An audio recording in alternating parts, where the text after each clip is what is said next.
Hola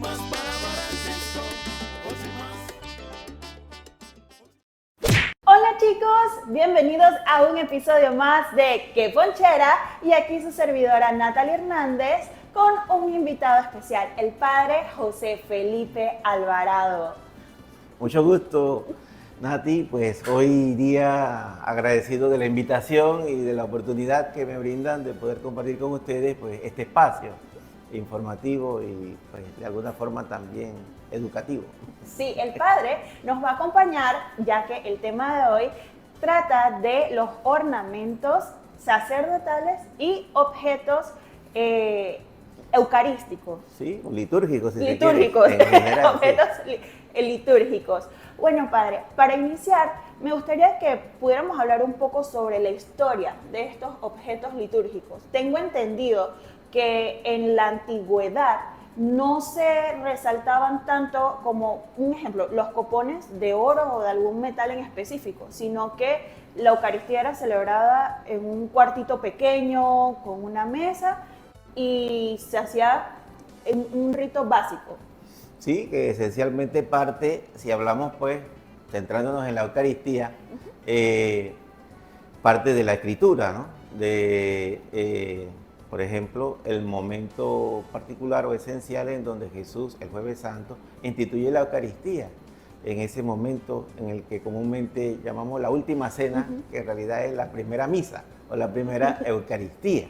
De allí, pues, por supuesto, él utilizó unos objetos, en este caso, básicamente, pues, un cáliz y una patena, ¿sí? Un platito y un copón, para realizar el gesto de la consagración del pan y el vino en su cuerpo y su sangre. A partir de allí, por supuesto, básicamente la Iglesia, viviendo y siguiendo el mandato del Señor, pues realizó también esta cena con los vasos sagrados correspondientes, sagrados porque contienen esencialmente la materia que será, digámoslo así, por usar un término sencillo, convertida en el cuerpo y la sangre del Señor a partir del pan y el vino. Entonces, por eso está la existencia de los vasos sagrados, desde un inicio, por supuesto, y que a lo largo de la historia y del tiempo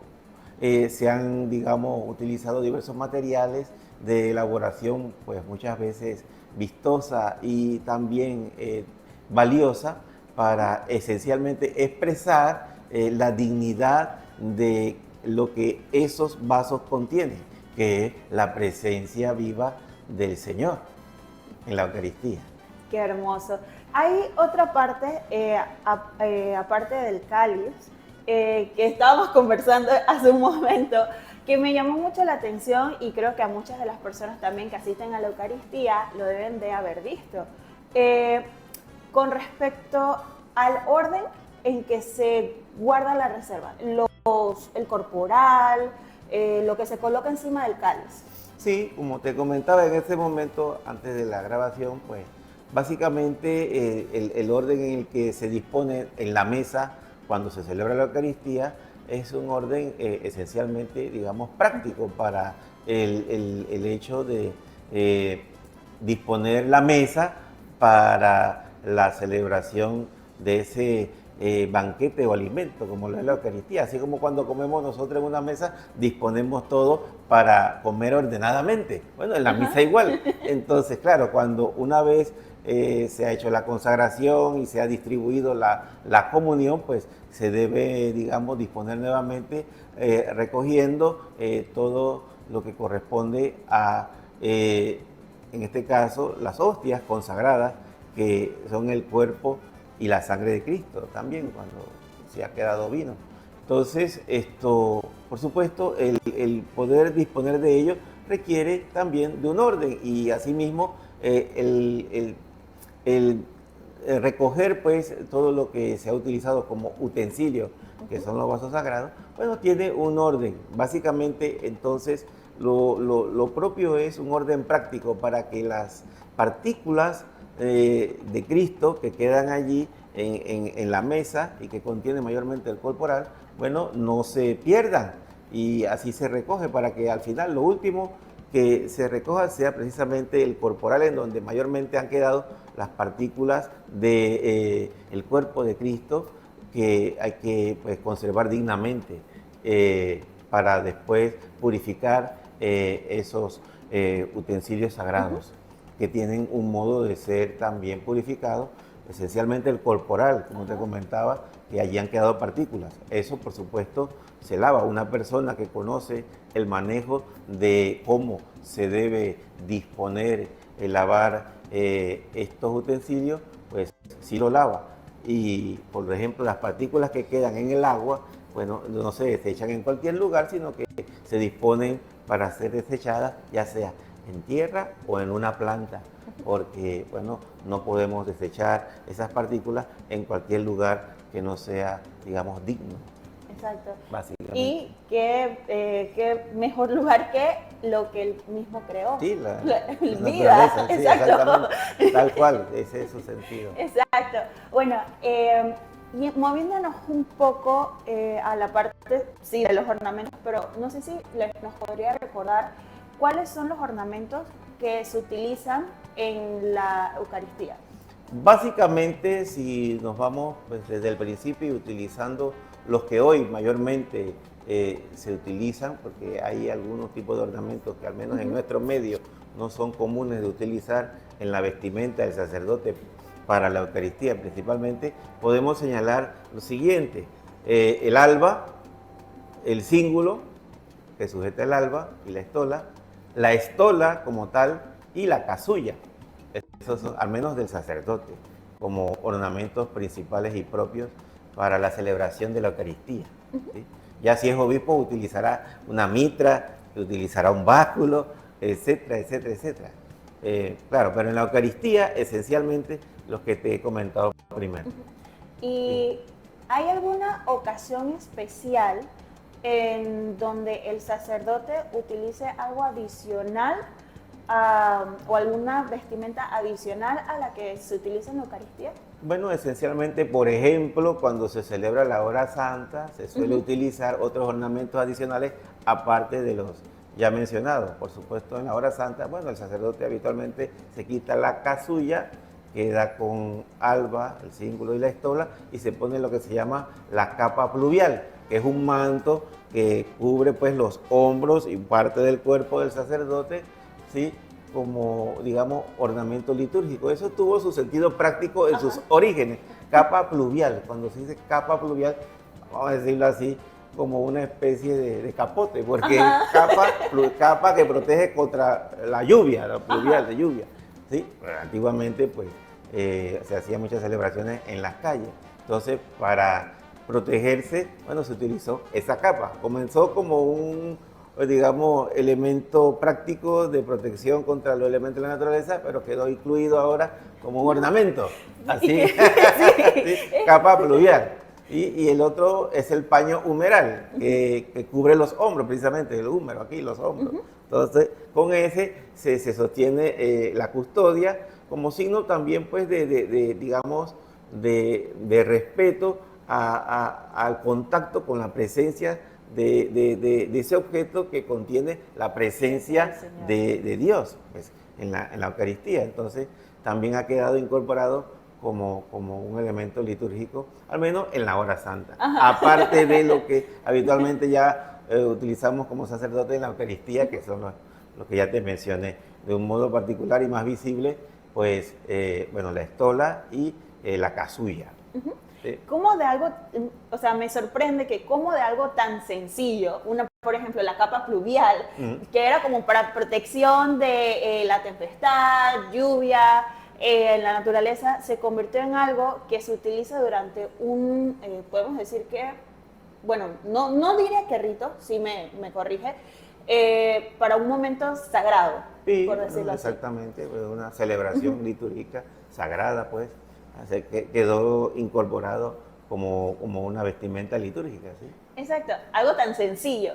Ahora, si me podría, hablando un poco de historia, como lo había comentado, nos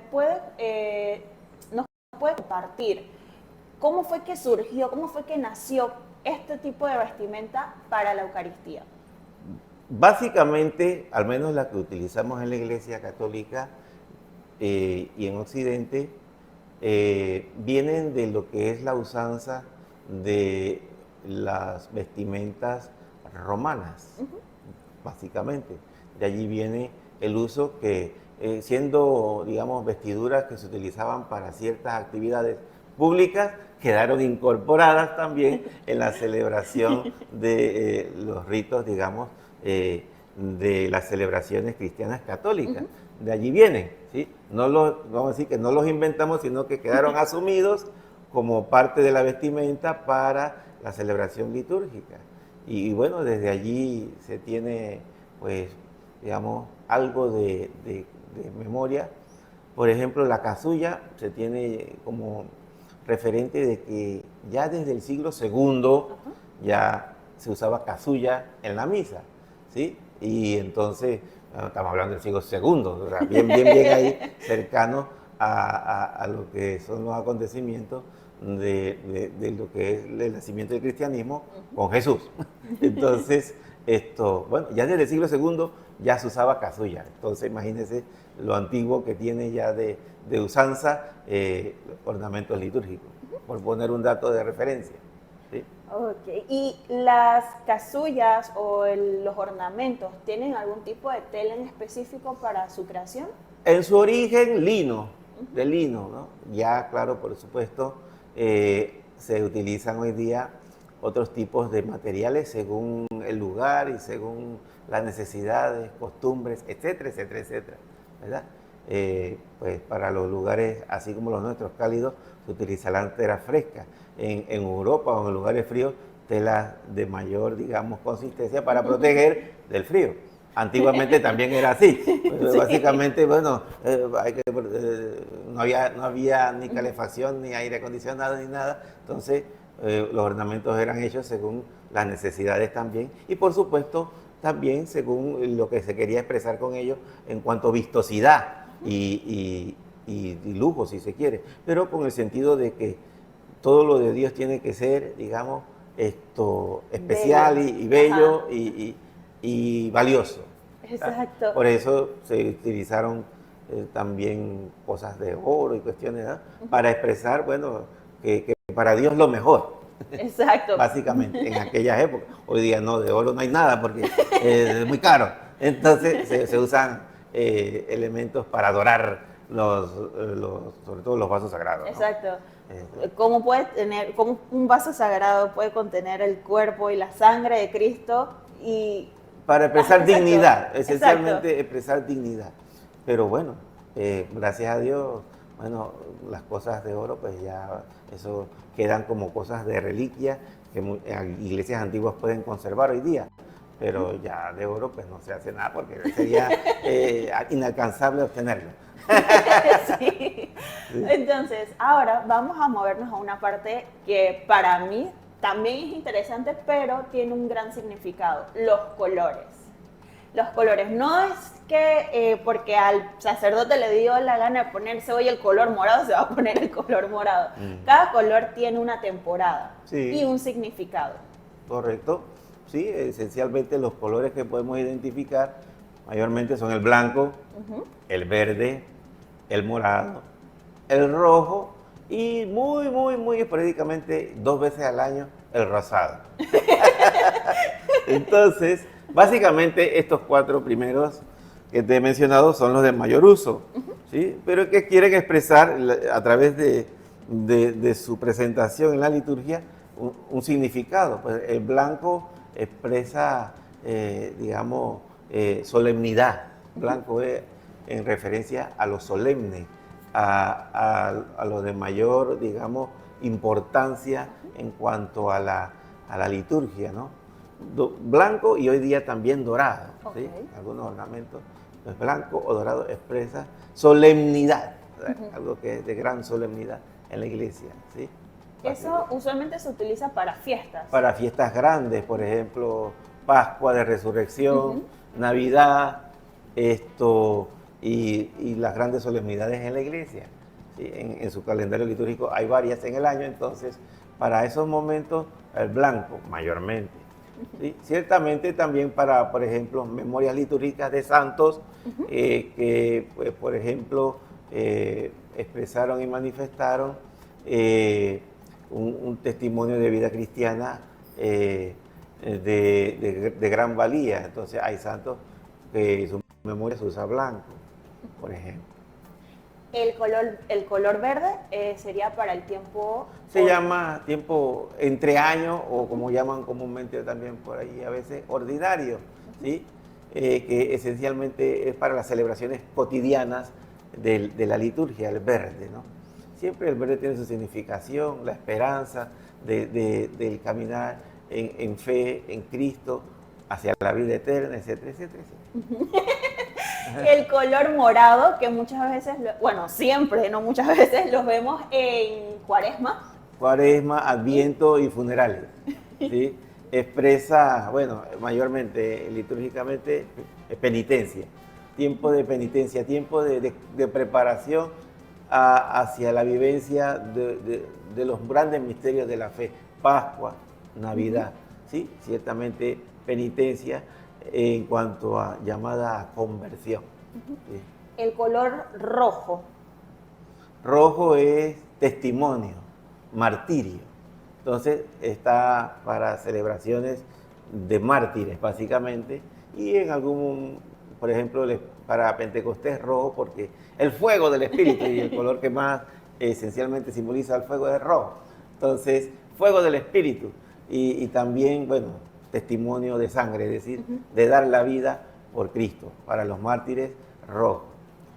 Ah, entonces es por eso que se utiliza el Viernes Santo. También, claro. Por Y supuesto. el color rosado. El rosado tiene una particularidad que esencialmente invita a la alegría y al gozo. ¿De qué? De la cercanía de la celebración de los grandes misterios de la vida del Señor. Navidad, su encarnación y nacimiento, y también en Pascua de resurrección, ¿verdad? Entonces, la cercanía a esas dos celebraciones que está, por ejemplo, en Adviento, en la tercera semana de Adviento y en Cuaresma, en la cuarta semana de Cuaresma, acercándonos a Semana Santa, bueno, el rosado como expresión de la alegría y el gozo de la cercanía de estas grandes fiestas, por eso es rosado. Qué bonito que cada color tiene su propio significado, ya saben, no es que el sacerdote le dio la gana de utilizar un color el día de hoy y va a utilizar un color el día de hoy, mañana quiere utilizar otro. O me invento uno. Exacto, eso va dependiendo del tiempo. He visto también que los manteles en el altar se combinan o deben ir con el color del tiempo. Sí, básicamente hay uno que se puede utilizar en todo momento, que es el blanco, mayormente. Pero bueno, según el tiempo litúrgico, pues con algún tipo de, digamos, de decoración según el color litúrgico que se está utilizando, ¿verdad? No tiene que ser, por ejemplo, todo verde siempre, sino con alguna, digamos, señalización en cuanto al tiempo para distinguirlo, ¿sí? Y así en todos los tiempos, ¿no? Litúrgicos. Distinguir la celebración en el momento. Bueno, muy interesante la información que nos ha compartido el padre y bueno, espero que les quede de que no solamente son copas, copones, manteles, pañuelos, porque cada objeto en el altar tiene su nombre y su significado. Al igual que parte de la vestidura, parte de los ornamentos, su color, su significado y los colores en el tiempo de la liturgia, en el tiempo de la liturgia. Así que esto ha sido todo por el día de hoy. Antes de despedirnos, me gustaría que el padre invite a las personas, a los jóvenes que también están como esperando ese llamado o sienten esa chispita, pero no saben cómo responderle al Señor para encontrar su vocación. Invitarle a vivir primeramente la fe como una experiencia de gozo en donde pues nos llenamos, nos nutrimos, alimentamos de la vida del Señor en nuestras vidas, la necesitamos. desde esa experiencia es que se puede ir teniendo pues, la especial, vamos a decirlo así, experiencia de la llamada de Dios a seguirle. Primero en la vida cristiana, como bautizado, el primer llamado a ser cristiano por el bautismo en el mundo, desde las diversas vocaciones pues, ya particulares, como por ejemplo ya lo sería la familia, forma familia, matrimonio, ¿sí? Que es la vocación que mayormente se vive en la iglesia, la familia, el matrimonio, y bueno, las vocaciones ya consagradas en la vida religiosa y en la vida sacerdotal. Todos son llamadas, y Dios sigue llamando, no es que Dios sigue llamando a la vida religiosa, Dios sigue llamando al sacerdocio. Son llamadas especiales y particulares que algunos podemos tener, como en mi caso, ¿sí? Pero bueno, vivir la vida cristiana es esencialmente el llamado que Dios nos hace. Y decir vida cristiana es el llamado a ser santos. Esa es la llamada fundamental que sigue siendo hoy vigente para todos nosotros, porque no se llega al cielo si no se es santo. Al cielo no se llega si no se es santo. Entonces, la llamada esencial es ser santo. Sí, básicamente. Ya saben, trabajar para ser santos y caminar de la mano de Cristo y Mamá María. Muchas gracias, Padre José Felipe Alvarado, con ustedes en el episodio de hoy. Y no se pueden perder el siguiente episodio de ¡Qué Ponchera! ¡Qué Ponchera!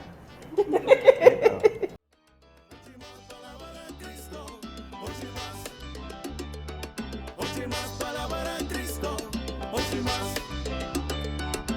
más palabra de Cristo, oye más palabra de Cristo, oye más palabra de Cristo, oye más